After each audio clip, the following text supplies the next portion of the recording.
Because I felt sorry for you, I came up with a great idea. A great idea, yes. Just look at me, okay? Angela, wearing a wedding dress, took a microphone from the staff. Unexpectedly, she started speaking to the guests at the venue. My sister is older and less educated, but would anyone like to marry her? Angela looked at me, grinning proudly, but she didn't realize the big mistake she had just made. People in the venue began to buzz, and cold glances were directed at Angela. Angela didn't even notice and grabbed the microphone again. Come on, sis, you have to be proactive. There are plenty of doctors here, you know. You're done, huh? Shortly after, something shocking happened to Angela. My name is Ruth, I'm 29 years old, and just an ordinary working woman. But there's one thing that makes me stand out. I became a lawyer after only finishing middle school. I have a younger sister who is 2 years younger than me. My sister Angela is attractive and charming, and has always been adored by our family. In contrast, I have an average face and body and am not particularly charming. Because I was seen as the lesser child, my family and relatives treated me coldly. Even though I worked harder than anyone else at studying, I couldn't compete with Angela's charm. My parents only cared about Angela and ignored me. At first, it hurt, but I couldn't worry about it forever. I gave up on being loved by my parents and focused on studying. Studying never let me down. The more effort I put in, the better my results were. I hoped that if I did well in my studies, my parents might praise me someday. With that small hope, I worked hard all through middle school and always got the top scores on exams. But for 9 years, from elementary school to middle school, my parents never praised me. Instead, they said things like, "Rankings don't matter if your grades aren't good. That's right, you only got an A, not an A+ in science." But this exam was really difficult. Can't you do anything but make excuses? It's because you're not working hard enough. You're really a disagreeable child. Don't show me your report card unless it's an A+. I'm sorry. No matter how hard I worked, my parents would not acknowledge me. They would blame me for not getting an A+. However, what saddened me most was not being looked down upon by my parents. It was Angela's words. After being severely scolded by my father and mother, Angela would come into my room without knocking. Sis, did you get scolded again?" she said, picking up my report card from my desk and snickering.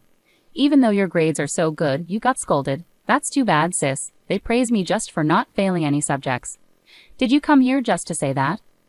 "I was worried about you because you might be upset, so I came to check on you. But I'm upset at the way you're talking to me." "Worried? If you were really worried about me, you wouldn't say things like that." "See, that's the thing. Because you're so unfriendly, that's why Mom and Dad don't love you." With a contemptuous look, Angela left the room. Right after that, I could hear her laughing with my parents in the living room. I should be used to this by now, but tears welled up in my eyes. I decided not to rely on my parents and not to let Angela's words bother me. I clenched my report card and decided to study hard, get a job soon, and leave this house. With this goal in mind, I became even more committed to my studies. Then in the fall of my 9th grade, my father told me something shocking. "Ruth, you'll have to work instead of going to high school, okay?" "What? Wait, Dad, what are you saying? Isn't it obvious? It's a waste to spend money on you. If you want to go to high school, earn your own money." "That's impossible. I'm still in middle school. I can't even get a part-time job." "Then give it up. After discussing it with your mom, we decided to spend money only on Angela, so we don't have any money to spend on you." "No way." Feeling utterly hopeless, I stood frozen while my mother and sister smirked at me. Looking back as an adult, I know now that there were options like scholarships or waivers to attend high school, but back then, I felt crushed knowing I couldn't go. From that day, I lost all motivation to study. My homeroom teacher said it would be a waste of my grades not to continue, but my parents adamantly refused to let me go. So after middle school, I gave up on further education and started working in a factory. Since I was too young to live alone, I worked hard until I turned 18, saving every penny. I planned to leave home the day I came of age. I paid half of my earnings to my parents for living expenses and endured those painful years. On my 18th birthday, I left a note and proudly walked away from a house filled with painful memories. Ironically, my parents and Angela never reached out to me, not even a message. At first, I felt sadness, but as I kept busy with work, I began caring less about my family. Surprisingly, without the stress of home, I started feeling more at ease. That's when I decided to revisit my love for studying. After 3 years away, I started by reviewing and quickly found joy in it again. I read high school textbooks and developed a habit of reading extensively, which sparked my interest in law from the books I read about it.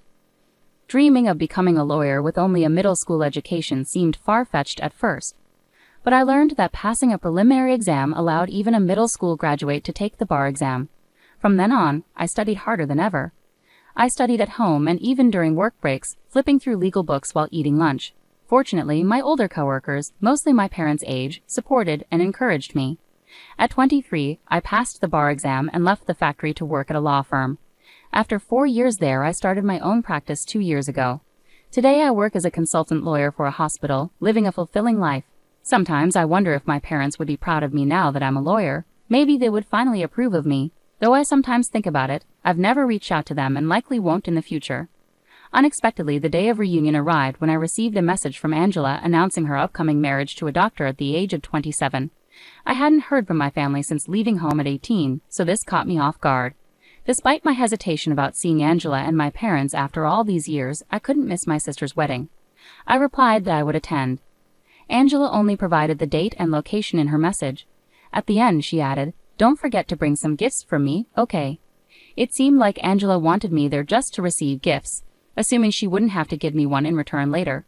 With a resolved decision to never meet my family again after this reunion, I went to Angela's wedding.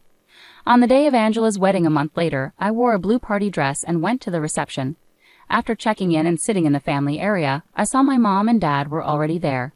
They looked at me, chuckled, and said, "You've got some nerve showing up here with your low-income factory job. It's embarrassing to introduce you as family. Angela shouldn't have invited you." I told her, but she just wanted gifts from you. I couldn't believe they were speaking so casually right in front of me. I'd briefly hoped sharing my current life might repair our relationship, but that hope quickly faded. Without saying a word, I took my seat. Looking around, I recognized a few faces on the groom's side. Wait, isn't he? And her too. Could it be? When I searched the groom's name, it confirmed my suspicion. What a coincidence. But today my main focus was getting through the wedding quietly. Alone, I managed to calm myself down. The bride and groom made their entrance, speeches were given, and the wedding proceeded. Finally, it was time for the meal and photos. My parents went over to the newlyweds, clinging to Angela and taking many photos with big smiles. Ignoring them, I quietly ate my meal.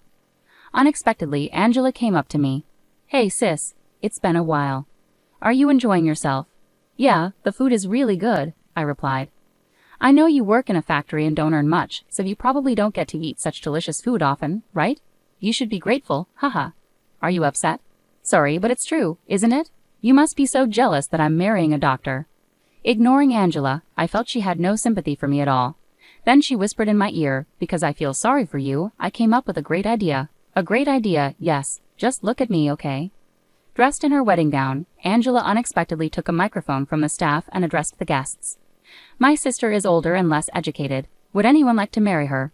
Angela announced. I was shocked. What is she saying? I thought to myself. She's also broke and earns nothing. Can anyone be kind enough to marry her?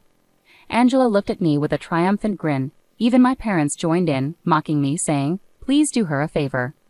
I couldn't hold back anymore. "Why do you keep mocking me? How could they say such things, especially at a celebration like this? It's unbelievable. I'll show them reality," I thought, standing up. The venue began to murmur, and people gave Angela cold looks. She seemed oblivious and held onto the microphone. "Come on, sis, you need to take action. There are plenty of doctors here. You're out of luck, huh? You'll understand soon. You'll realize what a terrible mistake you've made," I muttered. "What are you talking about? I did it for you." As Angela spoke, the groom's voice echoed through the venue. "Wait, hold on. What do you mean you're leaving?" Turning towards the sound, all of the groom's colleagues began to stand up. A man who seemed to be the hospital director sternly addressed the groom. "Your bride's remarks made me very uncomfortable. I'm sorry, but we're leaving now."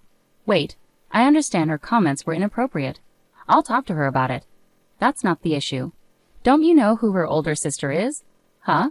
No, I just met her today, and Angela said she's a middle school graduate working in a factory." "Don't joke. Her older sister is a respected lawyer, and moreover, she's the consultant lawyer for our hospital." "What? The hospital's consultant lawyer?" The groom was taken aback. The groom, Angela, and my parents were speechless. The hospital where I work as a consultant lawyer is where the groom also works. I recognized his guests. They were familiar faces from my work. The hospital director was upset by Angela's insensitive remarks. While the groom is just one of the doctors, being a consultant lawyer holds weight with the director and others. Realizing the seriousness, the groom angrily confronted Angela. "What have you done?" Your comments have damaged my reputation. I didn't mean to. I didn't know Ruth became a lawyer. You can't just brush it off like that. And saying such things about your sister. That's very cruel. I'm disappointed. Please wait, there are reasons for this, Angela pleaded. I don't want to hear any excuses. Let's pretend this marriage proposal never happened. No way, Angela turned pale and collapsed to her knees. The groom angrily left with his guests. I stood up to leave, and from behind, Angela shouted, Please, do something, sis.